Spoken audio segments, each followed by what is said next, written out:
এখন ঘরে বসে রেস্টুরেন্ট মতন পারফেক্ট মেয়োনিজ বানানো যায় একটা ডিম দিয়ে।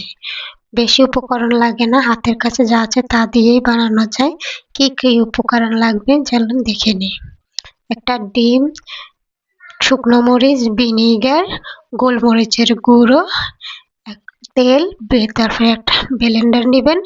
ব্লেন্ডারে সবগুলো উপকরণ দিবেন। একটা ডিম, একটা শুকনো মরিচ, তারপর গোলমরিচের গুঁড়ো আধা চামচ, তেল, লবণ আধা চামচ, তেল 2 টেবিল 4 চামচ দিবেন। আমার পরেও 2 টেবিল 4 চামচ লাগছে, আরো লাগবে তেল, আরো বেশি করে দিলেই ভালো হয়, মেয়োনেজে তেল অনেক লাগে। তারপর ভিনেগার 2 টেবিল 4 চামচ দিবেন, দিয়ে সেগুলোকে সবগুলোকে একসাথে নিয়ে ব্লেন্ডার করে নিবেন। করে নিলেই পারফেক্ট দোকানের মতন মেয়োনিজ ঘরে বসে বানানো যাবে।